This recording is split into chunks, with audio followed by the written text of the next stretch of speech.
Okay. Good morning, Brian. Good morning, Haley.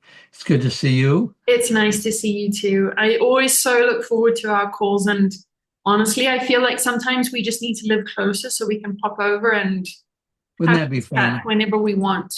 Yeah, that would be fun. Get together for dinner. Yeah, Yeah, we would probably just, Hugo and Ray would probably just be sitting on the outside waiting for us to stop. absolutely. They'd find something very interesting to talk about while you and I just went on and on and on and on. Try to Uh, keep things going. Haley, we're starting a little later today in the conversation because your pattern got broken with the Hmm. visit of Hugo's brother. Yeah, my very nicely, carefully curated schedule. Yeah, and it works. It Uh, works. It makes me happy. and Ray and I had the same thing for many, many, many years. And we still do. I mean, we have our swim time and our dinner time and, everything.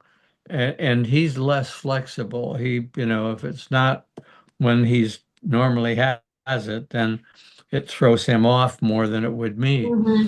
Uh, but I kind of think that when we get thrown off, uh, we get a different view of Yeah. ourselves and our lives. You know, I went kicking and screaming I was asked if I would moderate a discussion after a play uh, that was being held at the Center for Spiritual Living, but it wasn't that cast. They weren't from the church. So I said, sure, but the first time they said it was going to be a 2 o'clock performance, and uh, and then they told me it was going to be 8 o'clock, and so it ended at 10:30 Mm. on the coldest night of the last week. It was in the 30s and low 40s at night. Oh, and you just want to be at home on those nights. I wanted to be at home, and I said to myself, why did you agree to do this? You always say yes to stuff in the future, and then it comes around and you think, why did I say yes to that?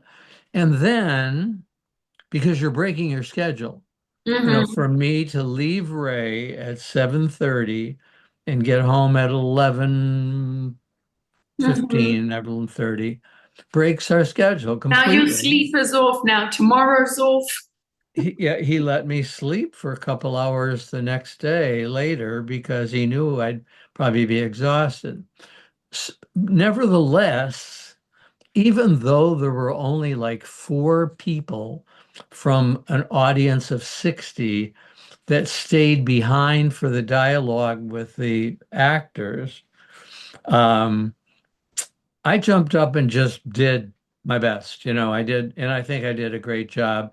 Mostly, the audience didn't seem to want to ask questions, so I just went the other direction and Hmm. started working with the actors and telling them how much loving kindness I saw between them, and that this was a play about trying to put on a musical about straight people when you're living in an all-gay world, Hmm. right?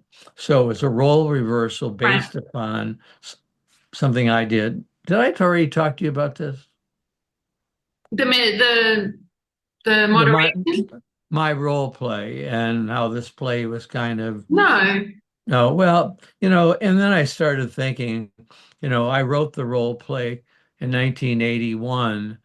And it had to have been influenced by something else, like Rod Serling, Twilight Zone or something. But at any rate, going back to schedule, uh, I was really glad I did it, Hmm. you know, and it gave me a sense of myself as a spontaneous uh, leader, moderator, you know, host and my ability to get people talking. Uh, and so I left questioning myself, Mhm. did you say this? You should have said that. But came home with a feeling of satisfaction, fatigue, but Mhm. satisfaction. So it's a matter of breaking the routine that was difficult to do, but rewarding. You're kind of grumpy, and then you're like, no, it's actually okay. That's exactly right. Well, I use the word at cards, and maybe we've talked about this. Stop me if we have. That I said, I'm feeling that I'm getting grumpier. And a friend of mine said, no, I think what you want to say is that you find yourself less patient. And I thought, that's exactly right. I'm not grumpy. I'm just less patient. I just like the And things I like. I like things running the way I feel they should. You know, if my doctor's appointment is at 10, don't bring me in at 11. Right? I'm, and I don't know if it was my upbringing too, because I was brought up in a household where you arrived early to everything. If you were on time, you were Mhm. late. And, that wasn't just when we were leaving the house, it was like meal times. Breakfast was always at a certain time, lunch was always at a certain time, dinner was always at a certain time. Everything was very scheduled. And so I have that in me now. And, as you're dealing with your childhood and your parents and you try and like figure out what you want to keep, what you want to leave, I have made the conscious decision to hold on to that piece where schedule is important, routine is important.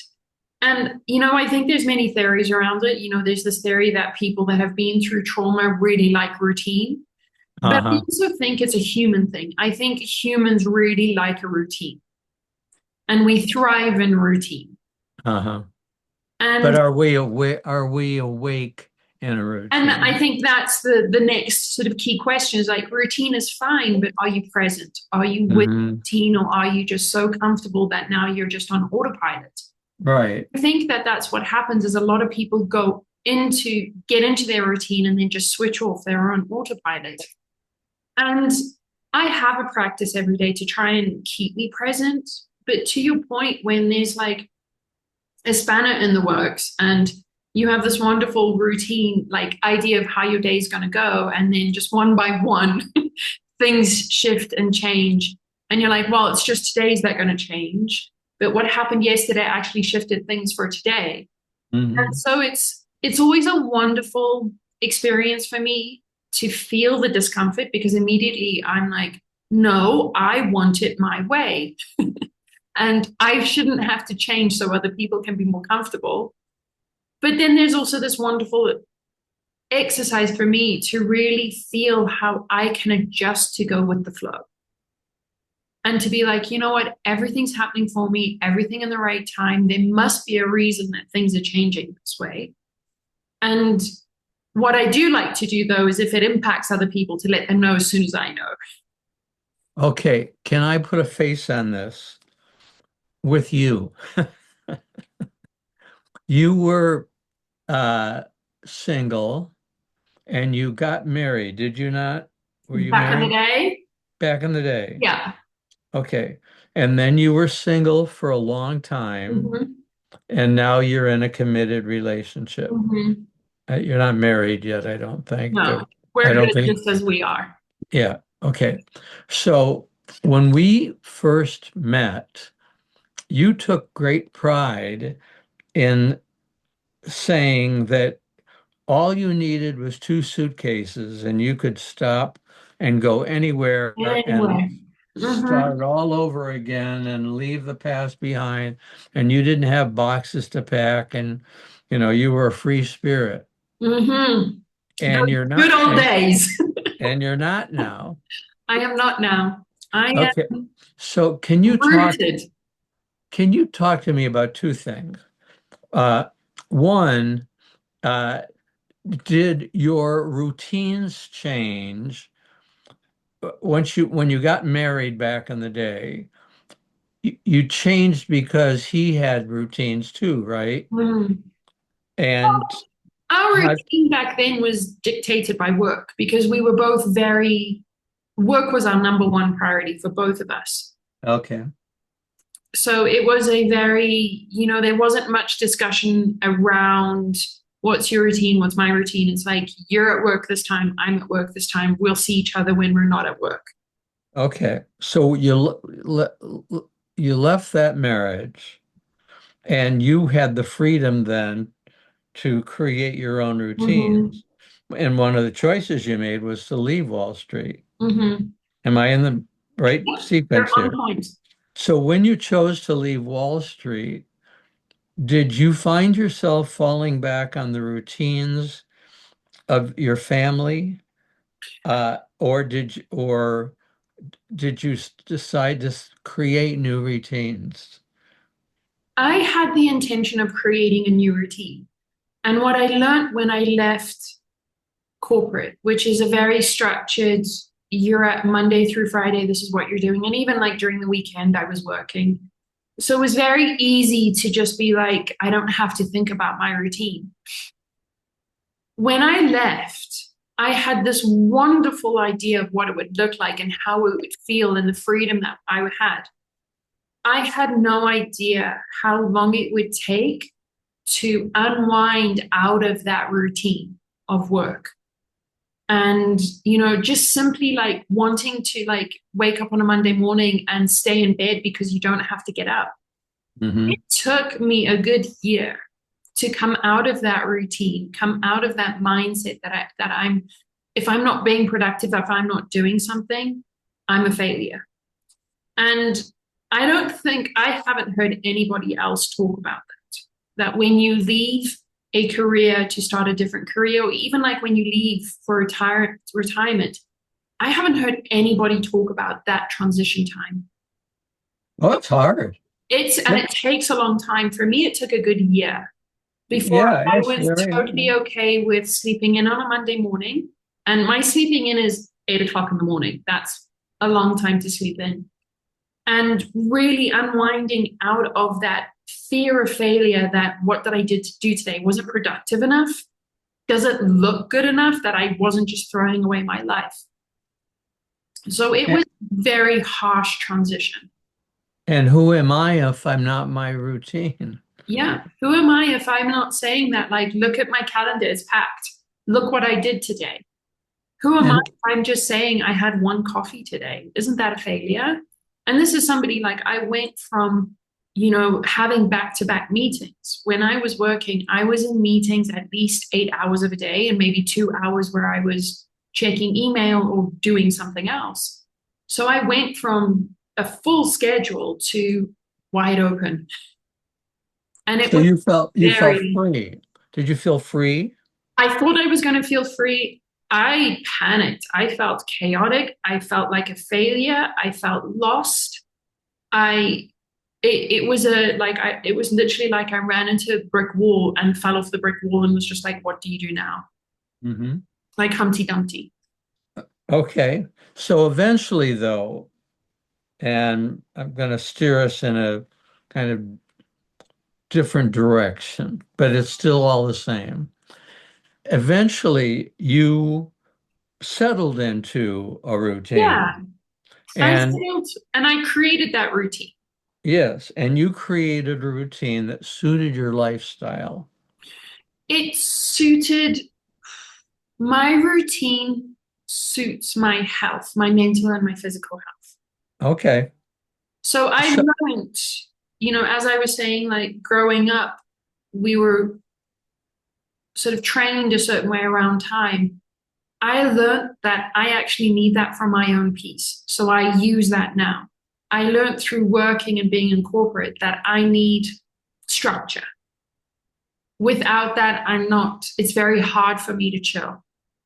And even through meditation, all that kind of stuff, I don't think the point of meditation is to ignore the things that make you uniquely happy or make you uniquely peaceful. And these are things that make, like, I'm just a happier, more laid back person if I have structure in my day. okay. But you create that And that structure. I created, and then I made the conscious decision to we're going to stick to this. We're going to wake up at this time, then we're going to do this, then we're going to do this, and we're going to go to bed at this time. And this is going to be my routine. You did energy guidance. Is that the proper term that you help people energy Yeah. guide when Yeah. that I call you for help, you're Yeah, I helping read me. the energy. I listen to them. Listen to the tone of their voice. I pay attention to their words. I pay attention to what they're doing in their body. And when you were doing that, how long a period of time were you doing that before you met Hugo? I know you're still doing it, but Um,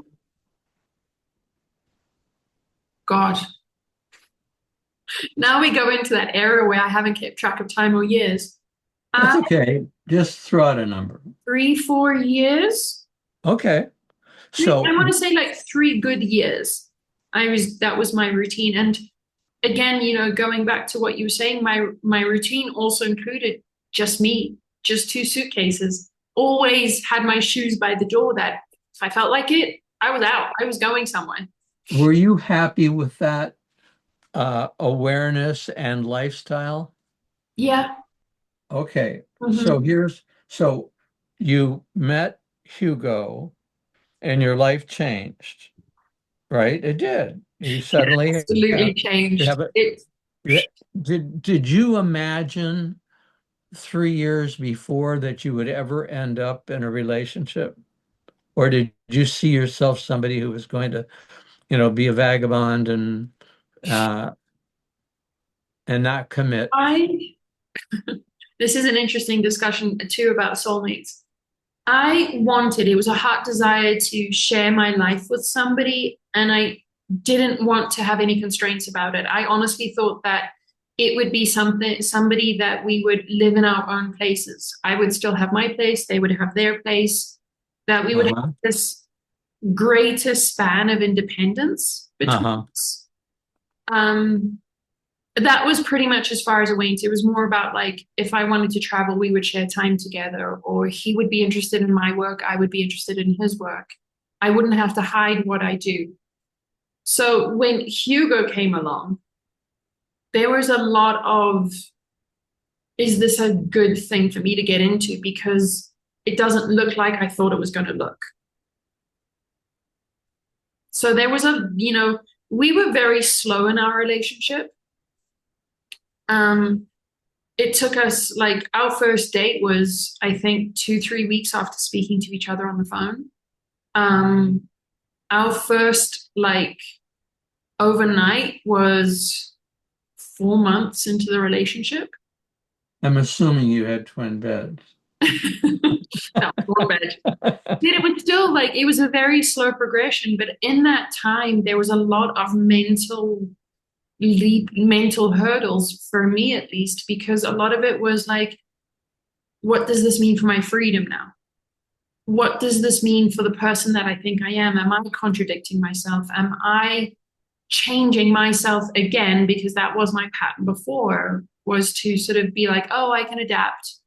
Am I doing that again to be with this guy? So there was a lot of mental gymnastics those first maybe 6 months of me just trying to make sure that I was being authentic, and also giving myself the freedom to go into something that I don't know for certain, that I didn't have the rule book. I didn't have the specificity of like, this guy's going to come in, he's going to be shorter than you.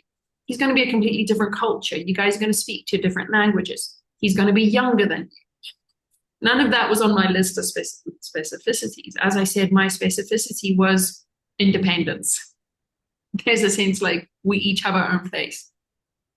But that didn't happen. That didn't happen. And it was me who actually said to him, we either live together or we change the relationship. Oh, I was the one that went to him and I was like, we either live together or we change the relationship. so you're the one It who surprised me. you changed your mind about each of you having your own home. My mind was forced to change because, and I think we probably should have a chat about soulmates one of these days. But with him, it was a physical feeling in my body of what I needed to do that changed my mind. Like my mind was very steadfast in we need to keep our independence, we need to keep our separate places. And a lot of that was so when it ends, we'll be okay. Yes. What I was actually feeling in my body and like very much my heart was saying to me, go for it. This isn't the relationship that you'd be afraid of. This is the relationship that you go for it. And again, that was a lot of the mental gymnastics. So it was a thing I felt in my body. Like I was anxious that I was trying to keep us separated by separate homes. And when I sat with myself and I was like, what if we live together? I immediately calmed down. Like my body calmed. Oh, So that was something where I was like, I have to pay attention to this. If my body and I'm calming down with the thought of living with him, maybe that's what I'm supposed to do. did you have any anxiety about changing your schedule again?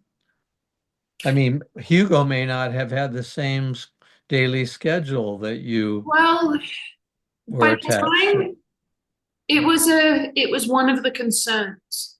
But also like this is the difference with Hugo and just the relationship that he and I have. And like if you just look at it, two souls coming together, he was very flexible in bringing me into his life, and I was very flexible about bringing him into my life. So there was never that conversation of, all right, what's your schedule? What's my schedule? As I had experienced in other relationships where you kind of have to plan what you're doing. This was a very sort of, obviously we're going to be okay. Obviously we're going to shift schedules. Does that make sense? Yes, it does. And your age makes it a little easier. You said Hugo is younger than you. Mhm.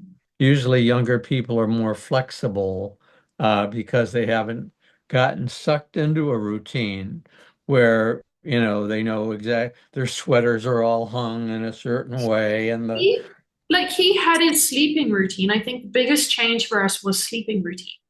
He also woke up early in the morning, but he went to bed at like 11 o'clock midnight. oh dear. I'm a 9:30, 10 o'clock gal. And, Yeah. we were both in the same routine that we were working out first thing in the morning at the gym. So there was that sort of adjustment for him. I'm not a person that watches TV before bed. The bedroom is for sleeping. And he would sleep with the TV on. So there were those kind of things that kind of shifted. But again, it was a very easy, there wasn't this conversation of like, hey, I can't sleep with the TV on. You need to switch it off. It was almost like our energy kind of vibed and kind of created this, well, I don't really want the TV anymore. Or I can actually go to bed at 10 and I'm still okay. Does that make sense? Like you don't need the conversation. It's like the vibration between the two of you does the speaking. All right. Let me transition if I can. And everything we've been talking about is perfectly relevant to this. Okay. Okay. I was having coffee with somebody a few days ago at their request, somebody that I really didn't know very well, Facebook friend. And he's in his 60s, and we were talking about relationship because he's single. And he said he thought he might like to have a relationship, but he didn't know. And I said, well, first of all, don't worry about your age because I have friends who are in their mid 80s starting relationships with people older than them. And, so that's, don't let that be a factor. That's sweet.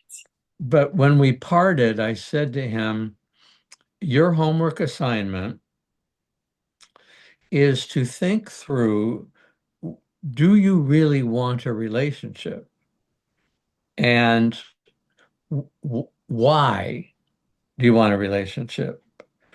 Uh, and what are you willing to give up to have that relationship? Okay. Because there are a lot of people who will say to us, Ray and me, because we've sort of become this sort of symbol for some people of a long-term stable relationship. Uh, they'll come and say, well, I want what you guys have. Hmm. Well, how much do you want it? Yeah. What? Yeah. That's the question is because I can tell you how to do it. I can even give you a roadmap on how to meet people and what you do once you meet them, right? And but you've got to be willing to dedicate yourself to it because if you do not prioritize relationship, you and your husband did not prioritize your relationship. Mm-mm. You prioritized work We prioritize money. and money, and that's not going to keep you together. It's just not. But if you prioritized maintaining your relationship forever, then your decisions about working would change. He would too. You Hmm. say I did, but you know, and you allow the other person to make their own decisions that, but keeping you in mind. So there are a lot of people who are in long-term relationships, and we've talked about this before, whose heads are constantly turning to see what they're missing out on. Uh, those who, all they do is, look at the person they love and whatever schedules come up, whatever routines come up, as you said, it's not real hard. Sometimes I don't like our routine. Sometimes, I feel like, it's 10 o'clock, he's off his AA meeting, the virtual one, and now it means I have to stop what I'm doing and go swimming, you know, and I don't want to swim, but it's the dog wants me to swim because I splash him at each end of the pool, Hmm. which he lives for. So I have to compromise and choose the relationship over my freedom to keep reading my romance novel, right? Uh, when you are in a relationship, a committed relationship, I believe that you make those sacrifices on a daily basis, if necessary, because keeping together as soulmates, right? uh, means that you constantly compromise. And one of the things I realized this morning, Hayley, is that in 50 years, Ray and I have never had harsh words with one another. We may not have disagreed, feelings may have been hurt, we may have become quiet and withdrawn, Hmm. uh, Yeah. but we didn't use harsh words that can't be taken back, Yeah. You right? measure your words. That's what You what it, measure. I find that I measure yeah, my yeah, words. yeah. Yeah, you know the impact Hmm. of saying things you can't take back. Hmm. Uh, so here's, when you were not in a relationship, did you hunger for it and were you willing to sacrifice anything for it? Or how long did it take you to come to that point? And how do you respond to clients who I'm sure you've had some who said, my life is not, it doesn't have meaning without a partner. Hmm. I think the majority of people, whether they're clients, friends, family, all have a moment in their time, regardless of how long it is, where we panic because we don't have a partner. Will it ever happen for me? Will I get my dream? I wanted, it was a heart desire to share my life with somebody because I spent so much time alone, and there was in that aloneness where I was happy being alone. It was my time. And then there was times in that aloneness where I was like, I would love to share this with somebody so we can talk about it, or that we can be like, oh, remember that time, or, really from a sharing perspective. It was something that I wanted. I was unaware of what the ask was to get there. So, first of all, you have to meet people. I was just like, I'm not doing dating apps. I'm also Uh-huh. not just going to go and hang out at night to see who I can pick up. Uh-huh. So, my biggest thing is, well, what are you going to do to meet somebody? And I was like, I'm not going to do a whole lot because I don't like the options that are currently offered. Right. So I found myself in sort of this like, you want somebody, but you're not going out there to meet it. So I was like, maybe I'm just supposed to be on my own. It was, once I got to San Cristobal and actually started like having a routine, which meant going outside and actually trying to make friends and being at the gym, that I was like, oh, maybe this is how you meet people, meet guys. And I did meet some guys, and it was a very sharp lesson in don't do things you don't want to do. Like when you feel it in your stomach that this isn't for you, but you're just doing it because this is what you think you're supposed to do, don't do it. So these three guys really taught me a very sharp, profound lesson in don't sacrifice yourself for the person. And you're talking about sacrificing.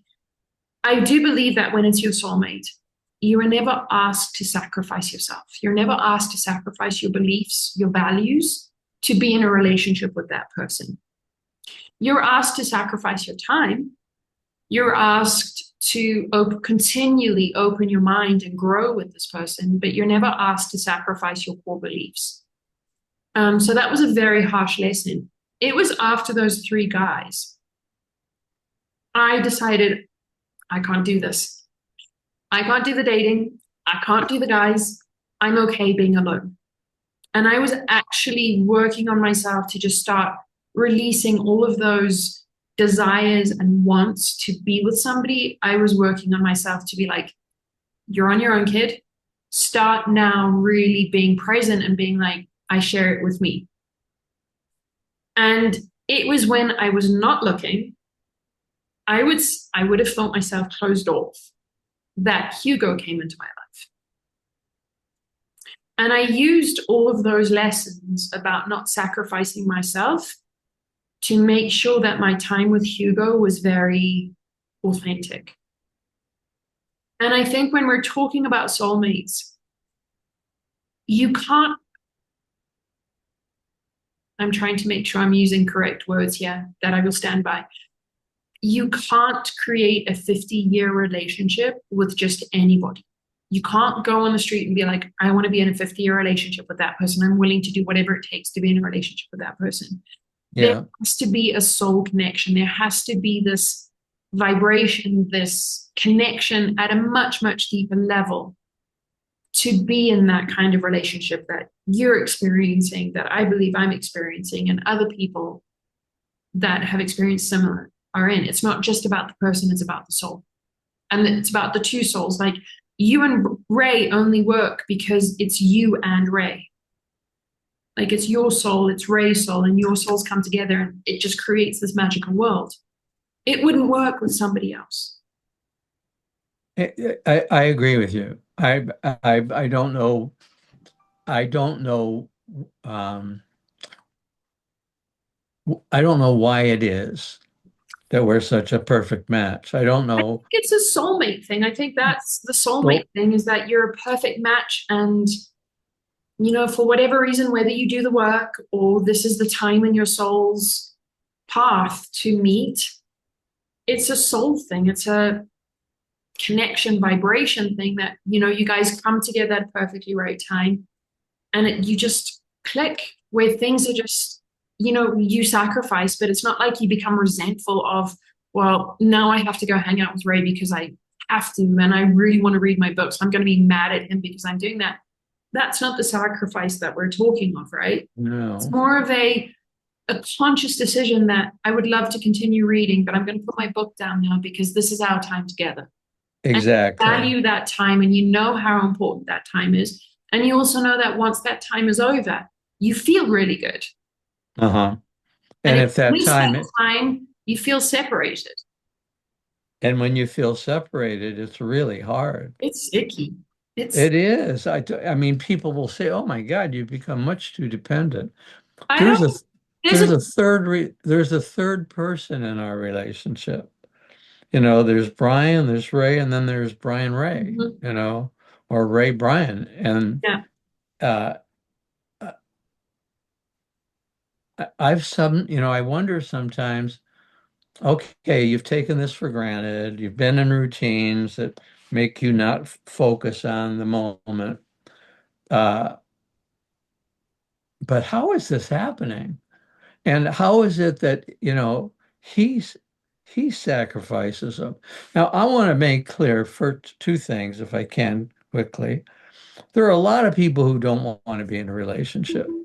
and there's nothing wrong with that. Oh, They love their time alone. They travel by themselves I and declare love it. it was the best, honestly, the best time, some of the best times in my life. Traveling, I even have a bit of missing it. traveling alone. Yeah, and And being like not being in a relationship and just being me with my yeah, suitcases. It was a wonderful time in my life. And there's moments where I miss it, where I look at all of this and I'm like, damn, what happened to me just flitting off? uh-huh. Well, I love to match make, uh, but so many people don't want a match because they feel they would need to give up too much. Mhm. Uh, they don't want to give up too much. They don't want to sacrifice because it doesn't really appeal to them to go through the work, and it is hard work. I mean, we have had to deal in 50 years with alcoholism. Mhm. We've both been sober for over 30 years, but nevertheless, those were trying times. Mhm. And you had to commit yourself to get through it, right? I and I think this goes back to, at least from what I can tell of my experience and also the other people that I help, is that there are absolutely soul paths where it's go it alone and really enjoy life as on your own from that perspective. And then there are also so many different paths. I do believe that when it's a soulmate, it feels so different to go through challenging times with a soulmate than with a non-soulmate. And my experience of that was the puppies, the puppy era that we had last year. It was an incredibly challenging time for me. It was challenging also for Hugo. But for me, it was incredibly challenging because it really made me feel like I'd lost my freedom. And I Mhm. literally panicked almost every day, like, my freedom's gone. Like, what am I doing with my life? With him, the difference was every time he could feel the panic or every time he could see me panicking, he would meet that with loving kindness. Uh, Rather than meeting it with the escalation of his stress or why are you stressed again? Why are you always like taking the attention? And I think that's the difference between soulmates and non-soulmates. With soulmates, you go through challenging times, but it's always it's just easier and gentler.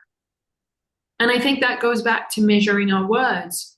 You know how it feels, and you don't want the other person to feel the dagger of those words. So you're more conscious of your actions, you're more conscious about the privilege of time than you are with a non soulmate. yes. And uh, one of the things that I have felt uh, for 50 years in May is protected. Mm-hmm. I feel as if Ray would drop Yeah, anything he's got your back. and he would be the first call I made if I was in trouble, Mm-hmm. uh, even if there wasn't anything he could do about it. And he wouldn't meet that with anger. He wouldn't be like, oh my God, Brian, what have you done this time? Well, I'm sure he thinks, You but know, but that's, he, yeah, his devotion uh, and his trust of my love uh, makes it easy. Yeah, and I think that is the leap of faith we have to take, or at least from my experience of knowing going from being single by a choice for a long time and taking this leap of faith into this relationship with Hugo, is that everything about it felt different. I had all of the same reservations. I'm not giving up shit for like a random dude. I'm not going to give up anything, my routine for somebody else, because my idea with somebody else was that that was conflict. It was hard. Sacrifice was hard. And I had reached a point where I would rather be single and alone than feel that heavy sacrifice. But it's hard to not, to let go of a relationship. You know, people hear you and me discuss soulmates and long-term relationships, and they can sometimes, some people sit and think, that's not what my relationship looks like. And should I give up on my relationship because it doesn't look like theirs? Uh,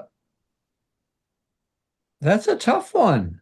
It's a tough one. And then you bring in kids and then you bring in family and everything that has to be separated if you're even thinking about separating with somebody, which was again the reason why I stayed single for so long because I didn't want to do that again. Um, Yeah. but I think, it is a rare thing for people to be in soulmate relationships. I think it is a rare thing for people to talk about soulmate relationships and to really speak about the truth and sort of those key strings that keep the soulmate relationship together, because everybody is so used to hearing about the drama and everybody is so used to comparing their relationships based off on how much drama is there. So when they hear of a relationship where there is, in 50 years you've never had a harsh fight, they're like, yeah, not really, guy. You must have had a bigger fight. You're just like glossing over it. Yeah, you're And they not also put the remembering it. codependent label on it. Well, you don't really have a great relationship because you're codependent. I'm like, no, it's not that we're codependent, is that I'm making a conscious decision that I really like hanging out with this person. Uh-huh. I'm my best when I'm hanging out with this person. If this was a girl and it was my best friend, everybody would be celebrating it. If it was my sister, everybody would be celebrating it. Why would it be different if it's my partner? Uh-huh. So I think it's, the comparison to outside people, obviously we shouldn't do that. But I think it's also to, part of our job and the reason why we do these conversations is to share our experience very truthfully, very authentically.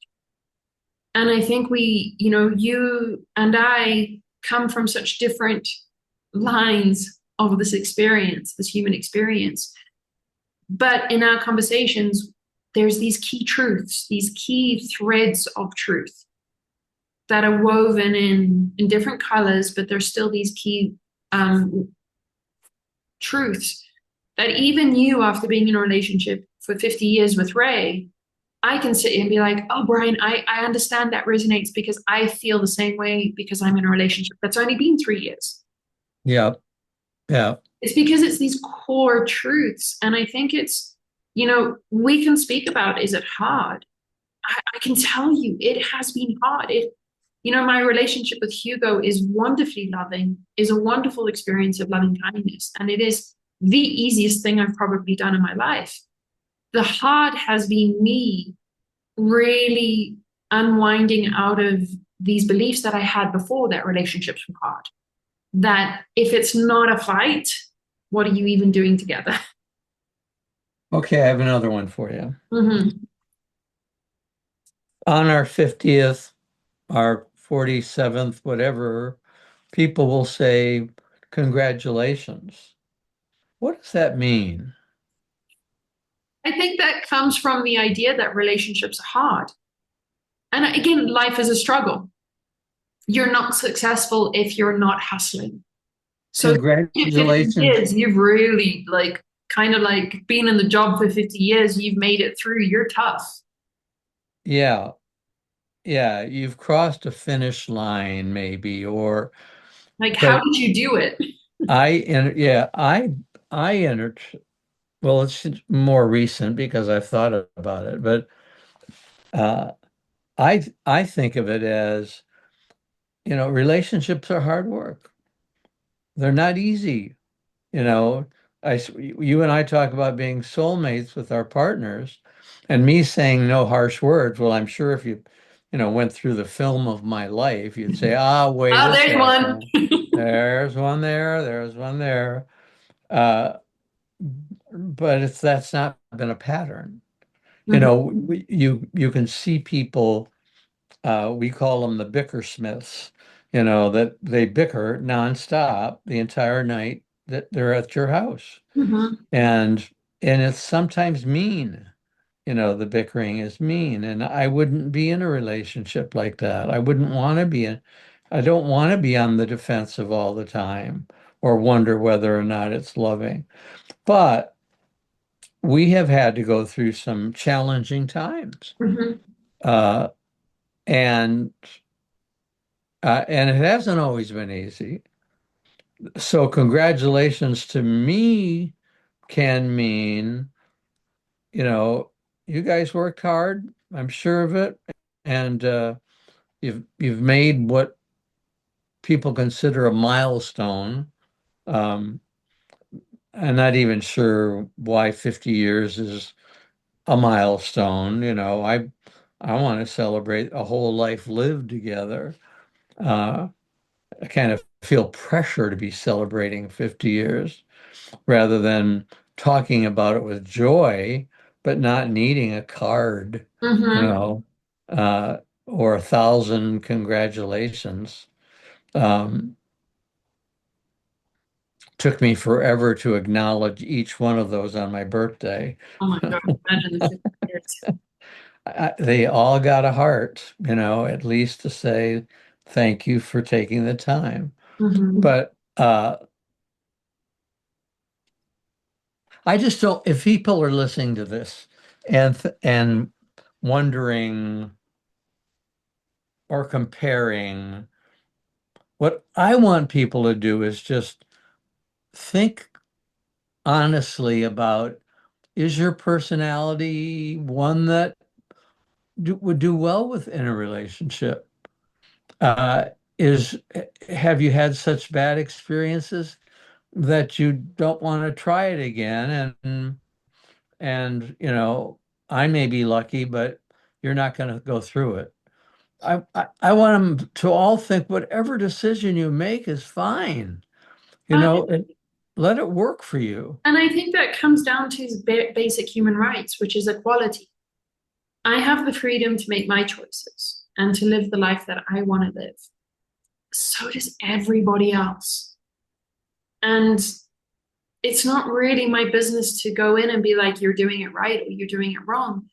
But it is, I have made it my business to share my life, my story, um, and to share parts of it that are hard and parts of it that are easy. And I think what's really important to me is being a beacon of light for people who resonate with my story or my experience. And again, that's not going to be Mhm. everybody. And I'm okay with that. I celebrate that because it's just, I think part of the celebration of humanity is we're all different. We all have different perspectives and we all have different desires, different needs. And, like the biggest myths, that's their love language. Do they want something different? No. Is it on their path to experience something different? I don't know, but that's none of my business. Mhm. It's none of my business how other people choose to live their life. It's my business how I choose to live my life and what my motivations are. And I think in my experience of going from being in relationships that were not at all healthy, but it looked good on the outside, and there was still love, to choosing to be single, to choosing to be really single and like really relaxing into there is no soulmate, to not Hmm. being in a soulmate. It's not about the relationship with another person. It's all about how I want to feel. My motivation is always how do I want to feel? And that how I want to feel is peaceful. I want to feel like I'm kind. I want to feel like I'm loving. I want to feel like I'm receiving that same level of loving kindness and peace back from every aspect of this life. And I think it's important when we're talking about everybody has the freedom to choose what they want and it's totally okay. It is totally okay because you have the freedom to choose how you want to feel too. Hmm. Everybody has the freedom to say, I choose to be in this relationship with this guy and this is what it looks like. Perfect. And being a soulmate is not necessarily about complementing each other, completing each other, because people can complete each other in terms of tasks and likes, but not share the same aspirations Mm, for themselves in the world as they relate to a higher power. right. It's harder if you have somebody who does not believe in anything with somebody who does because they don't share. But being soulmates, and I would say you and I are soulmates, Hmm. right? It doesn't have to be romantic. No, and it doesn't mean that if I moved in, it would be easy for us,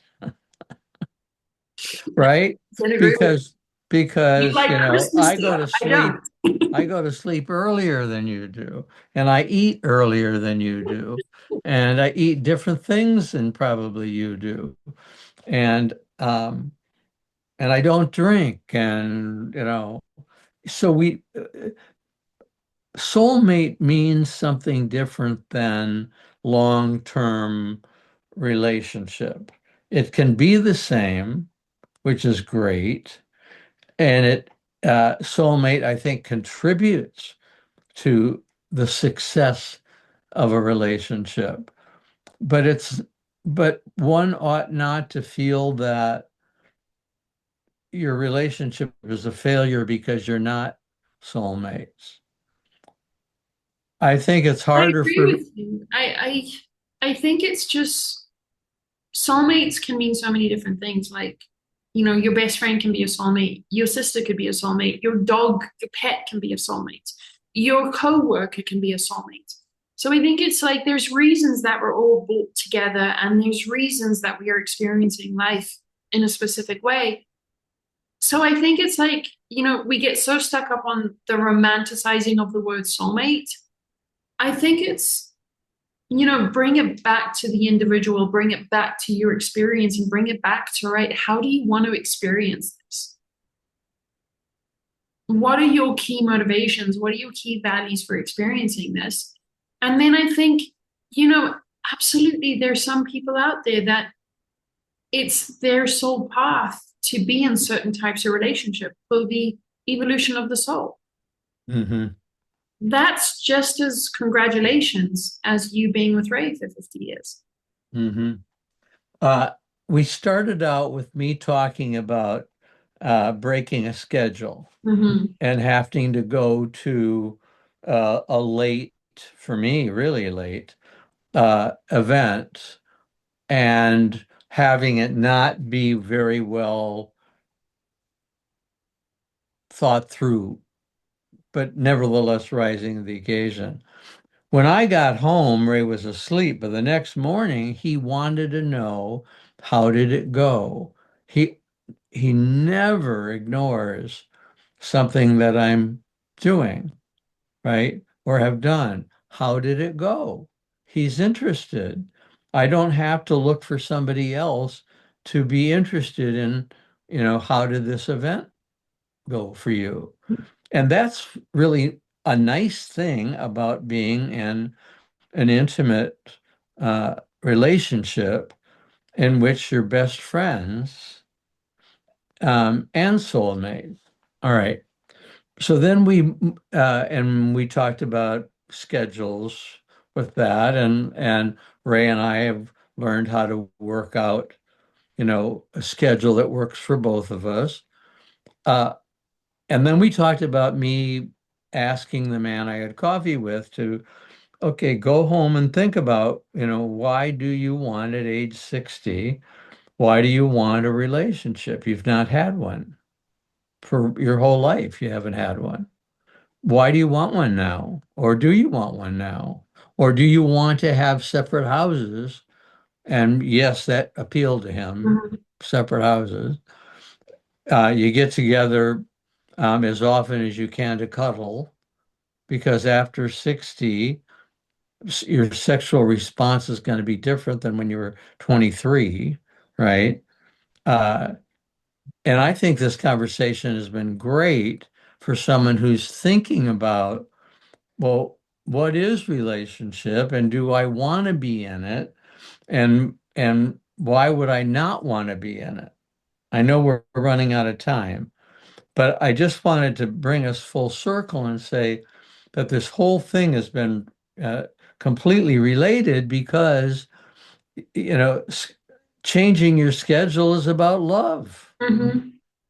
And I think it comes, I think it's so important to question your motivation, to make sure that what you're doing is alignment with how you want to experience life, your beliefs.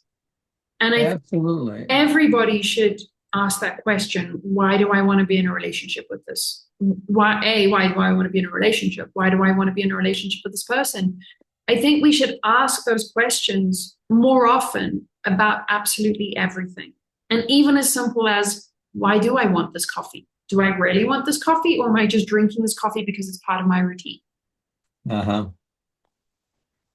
Yeah, and it also helps us answer the question for ourselves of, what would be the deal breakers? Mm-hmm. If I came home and from the grocery store and talked to Ray about a conversation I had with a checkout person or, with the baker or whatever, which I take great joy in, and have him say, "That's so silly. Why do you even don't tell me about it anymore? I don't want to hear it." That would be really disturbing and very difficult to live with long term. Again, I think this is such an extending conversation about soulmates and sort of the difference between a relationship of conflict versus a relationship of loving kindness and peace. And I Hmm. feel like I am in a position right now because I've experienced both. I'm experiencing the loving kindness. I've had not most, all my relationships before this one were conflict relationships, trauma bonding conflict. And I think when you do meet that person, again, whether it's you end up living together for 50 years or whether you're just best friends for 50 years, having that other soul in human form that has your back, that sees you, that gives you and celebrates the freedom of who you are, I think that's one of the things that is so sweet about this life. But it does take work. You have It to does. work on yourself to consistently put yourself in the position to be open to that kind of thing and to stay open to it, to stay present with it, to stay in the privilege of it so that what we're talking about work, somebody would be like, that's not work.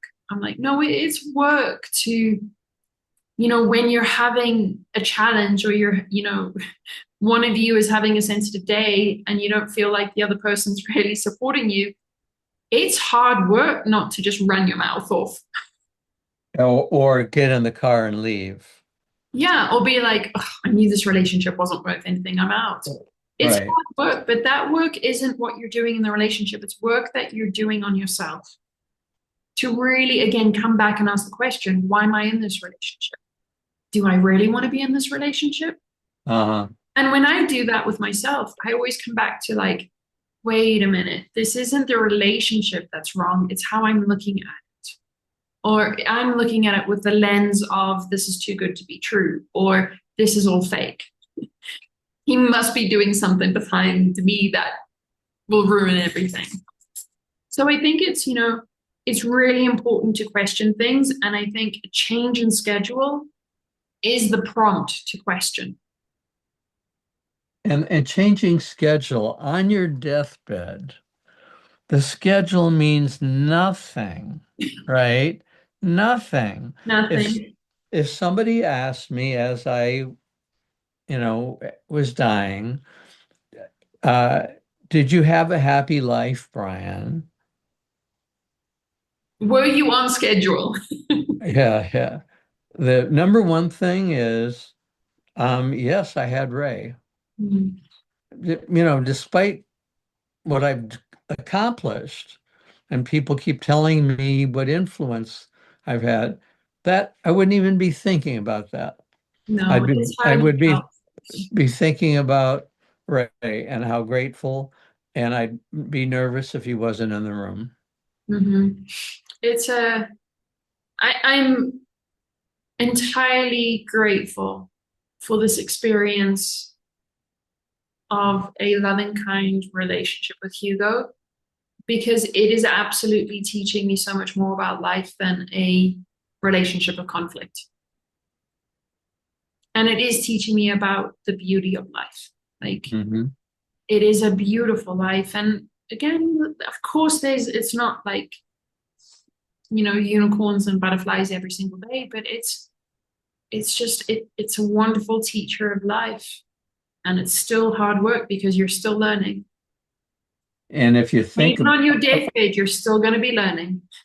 and if you think about the big picture rather than, you know, what happened this morning, it is all butterflies. It You really know, is. It's not that big yeah, a deal. no, the big picture is that you're experiencing love, and the experience of it is going to get deeper and deeper and deeper and deeper and deeper. And it's such a joy. It's going to be work. But Haley, I need to tell you this because I know we're out of time.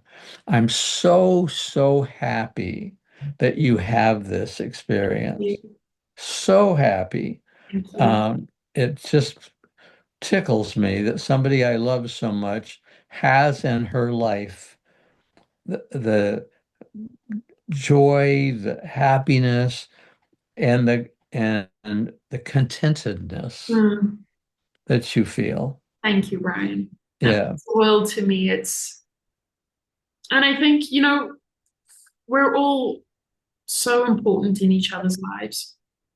And, everything happens for a reason. And, there's a reason you and I came together. There's a reason that we have these chats. There's a reason that I talk with a man who's been in a relationship for 50 years. And I'm like, oh, now I get to understand what you're talking about. I Yes. think that's part of the wonderful sweetness of the human experience where you can understand things not through words, just through the vibration of the feeling. Be like, oh, I get that. Yes.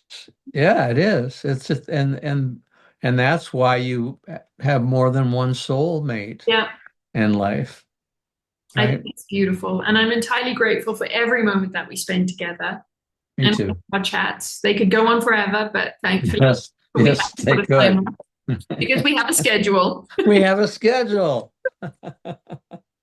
With much love, Brian, we'll see you in 2 weeks. I love you, dear. Take care. Bye. Bye-bye.